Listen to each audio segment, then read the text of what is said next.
ఆదికాండము 12:1 యెహోవా, నీవు లేచి నీ దేశము నుండియు నీ బంధువుల యొద్ద నుండియు నీ తండ్రి ఇంటి నుండియు బయలుదేరి నేను నీకు చూపించు దేశమునకు వెళ్ళుము. 2 నిన్ను గొప్ప జనముగా చేసి నిన్ను ఆశీర్వదించి నీ నామమును గొప్ప చేయుదును, నీవు ఆశీర్వాదముగా నుందువు. 3 నిన్ను ఆశీర్వదించు వారిని ఆశీర్వదించెదను, నిన్ను దూషించువాని శపించెదను. భూమి యొక్క సమస్త వంశములు నీయందు ఆశీర్వదించబడునని అబ్రాముతో అనగా. 4 యెహోవా అతనితో చెప్పిన ప్రకారము అబ్రాము వెళ్ళెను. లోతు అతనితో కూడా వెళ్ళెను. అబ్రాము హారాను నుండి బయలుదేరినప్పుడు 75 ఈడు గలవాడు. 5 అబ్రాము తన భార్యయైన శారయిని తన సహోదరుని కుమారుడైన లోతును, హారానులో తానును వారును ఆర్జించిన యావదాస్తిని వారు సంపాదించిన సమస్తమైన వారిని తీసుకొని కనానను దేశమునకు వెళ్ళుటకు బయలుదేరి కనానను దేశమునకు వచ్చిరి. 6 అప్పుడు అబ్రాము షెకెమునందలి యొక్క స్థలముదాకా ఆ దేశ సంచారము చేసి మోరే దగ్గరనున్న సింధూర వృక్షము నొద్దకు చేరెను. అప్పుడు కనానీయులు ఆ దేశములో నివసించిరి. 7 యెహోవా అబ్రామునకు ప్రత్యక్షమై, నీ సంతానమునకు ఈ దేశమిచ్చెదనని చెప్పగా అతడు తనకు ప్రత్యక్షమైన యెహోవాకు ఒక బలిపీఠమును కట్టెను. 8 అక్కడ నుండి అతడు బయలుదేరి బేతేలుకు తూర్పుననున్న కొండకు చేరి పడమటనున్న బేతేలునకును తూర్పుననున్న హాయికిని మధ్యను గుడారము వేసి అక్కడ యెహోవాకు బలిపీఠము కట్టి యెహోవా నామమున ప్రార్థన చేసెను.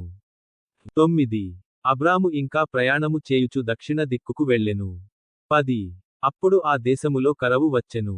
ఆ దేశములో కరవు భారముగా నున్నందున అబ్రాము ఐగుప్తు దేశములో నివసించుటకు అక్కడికి వెళ్ళెను. 11 అతడు ఐగుప్తులో ప్రవేశించుటకు సమీపించినప్పుడు అతడు తన భార్యయైన శారయితో, ఇదిగో నీవు చక్కని దానివని ఎరుగుదును.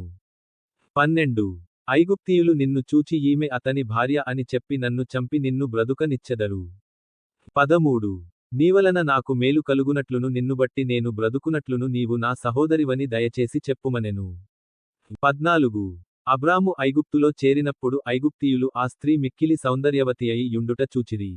15 ఫరో యొక్క అధిపతులు ఆమెను చూచి ఫరో ఎదుట ఆమెను పొగడిరి గనుక ఆ స్త్రీ ఫరో ఇంటికి తేబడెను. 16 అతడామెను బట్టి అబ్రామునకు మేలు చేసెను, అందువలన అతనికి గొర్రెలు గోడ్లు మగ గాడిదలు దాసులు పనికత్తెలు ఆడుగాడిదలు ఒంటెలు ఇయ్యబడెను. 17 అయితే యెహోవా అబ్రాము భార్యయైన శారయిని బట్టి ఫరోను అతని ఇంటివారిని మహావేదనలచేత బాధించెను. 18 అప్పుడు ఫరో అబ్రామును పిలిపించి, నీవు నాకు చేసినది ఏమిటి? ఈమె నీ భార్య అని నాకెందుకు తెలుపలేదు? 19 ఈమె నా సహోదరి అని ఏల చెప్పితివి? నేనామెను నా భార్యగా చేసికొందునేమో అయితేనేమి, ఇదిగో నీ భార్య, ఈమెను తీసుకొని పొమ్మని చెప్పెను. 20 మరియు ఫరో అతని విషయమై తన జనుల కాజ్ఞాపించినందున వారు అతనిని అతని భార్యను అతనికి కలిగిన సమస్తమును పంపివేసిరి. ఆదికాండము 12:1